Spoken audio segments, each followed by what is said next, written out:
cusp of the explosion as other organizations are noticing the quality of the game. We had a plan in 2017 that we really wanted to diversify our competitive portfolio even further. And Critical Ops not only was an emerging market, but there was good dollars behind it.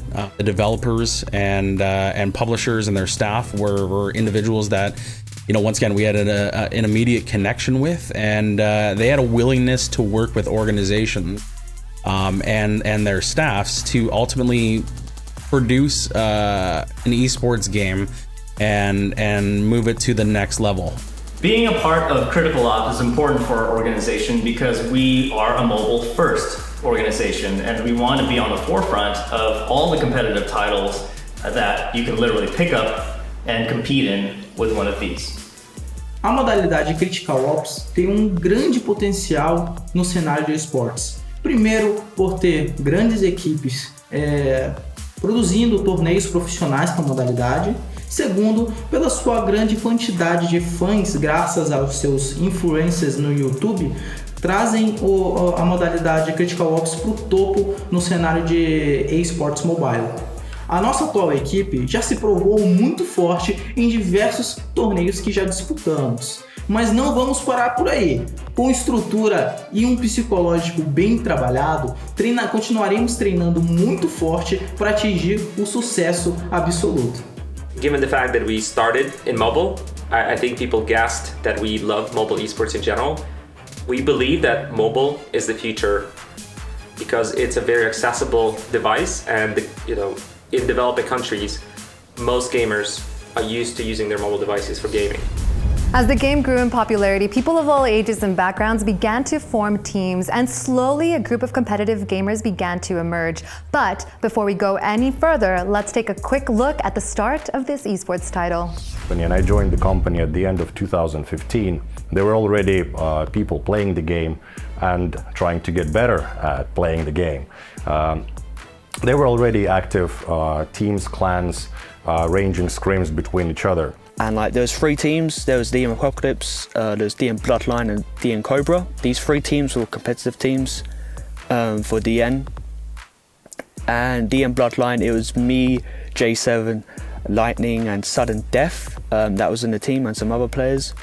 And I instantly just went competitive, but I didn't go pro until I joined SETTODESTROYX. Eu acho o cenário BR muito respeitado, tá ligado? Tem 2 clãs top aí que representam bastante a gente na Valiência, como a NIA, Nerds Alzheimer's, que atualmente é a BTT ou é a BTN, e a Instant Killers, que é a IK, jogadores profissionais. There was North American teams, there was European teams, obviously there was some play obviously in the Asian market as well. Every season we seeing different things from Asia, like different teams improving, they're coming out on top. And these players, they're improving fast, man. They're getting better at the game really, really fast. And I think other regions should be worried about that because soon they're gonna be, right on top for some time. They're gonna be up there. Eu acho que tem muitos players muito bons, muito skillados, mas precisam melhorar para bater algum clã muito forte. Eu acho que eles precisam ainda melhorar mais um pouquinho, conhecer eles que podem ser campeões. The beginning of competitive Critical Ops was very chaotic and still very much in its infancy. Slowly, the scene started to settle down and other esports organizations started to join. It wasn't all fairy tales and happily ever afters, however, at least not just yet. As the scene progressed, a few extraordinary teams stood out from the rest.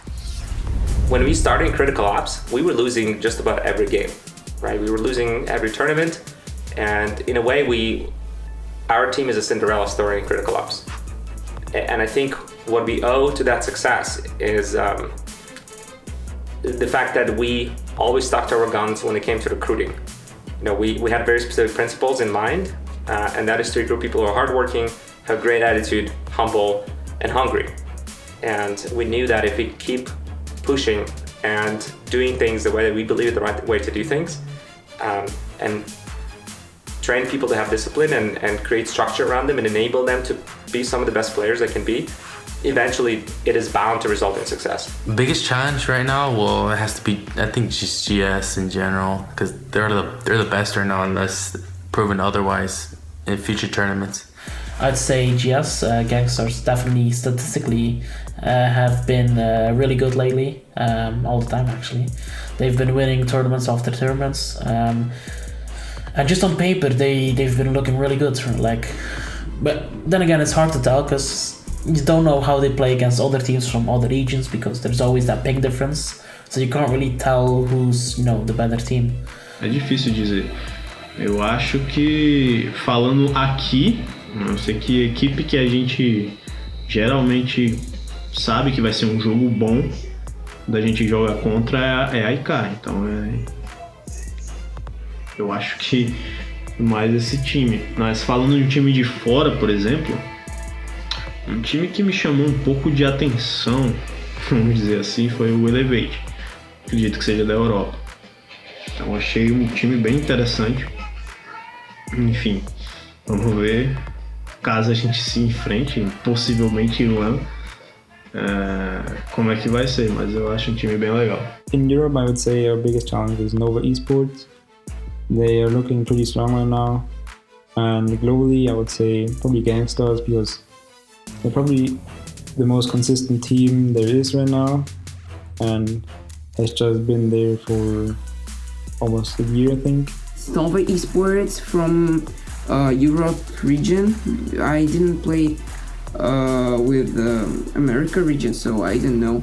I'm going to assume Nova's gonna go, and I would say they're our biggest challenge just because they have some players that can just go off, and you can never handle when a team you can never handle as a team when a player just takes the game into his own hands. You can never handle that. IFL has been consistent, so I'm going to say IFL has been a very great competitor to go against. Of course, it's King's demise. They are the best in Asia right now. For sure. We really have to beat them to be number one in Asia. Let's see if you can. As the critical ops esports scene continues to develop and the competition heats up, there are memories that are etched into our hearts that will live with us forever. My friend Freaks, as I said me that I can join a Sky to Fly. Sky to Fly was my first clan when it wasn't so big as now. And so I joined it and took some useful experience from it. My favorite memories was when we played with the Freaks and Sky to Fly roster ESL. I don't know what's this season, but we played against SETTODESTROYX and we won them just 13-12, and it was some kind of a big win for us. So it was the first big win when we won a very big team.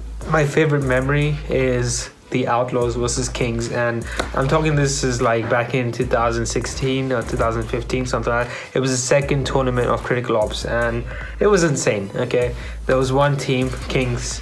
You guys know Kings, they've been around for a while.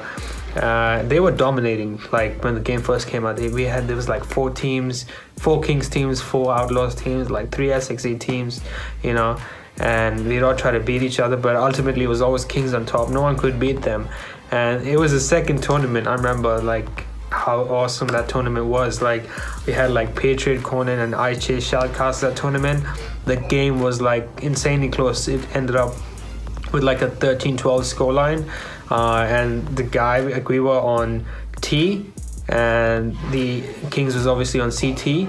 And it was 1v1. The enemy was like 1v2, 2 of us. And enemy was like CT, Legacy I think it was his name. He was defusing the bomb and he could have got the defuse, but it was like the last second we like our teammate managed to kill him off and we won the game 13-12 and it was crazy, man. It was freaking crazy. Eu já tô no jogo há mais ou menos 1 ano e meio por aí. E gosto muito desse jogo. É um jogo fantástico, para mim é o melhor jogo mobile que tem. E por isso eu resolvi me dedicar a esse jogo. Moments like these are what keeps gamers continuously reaching for the top, for their chance to cement themselves as being the best of the best. My name is Sapphire Sky, and our journey continues as we explore the mobile FPS that keeps us thirsty for more.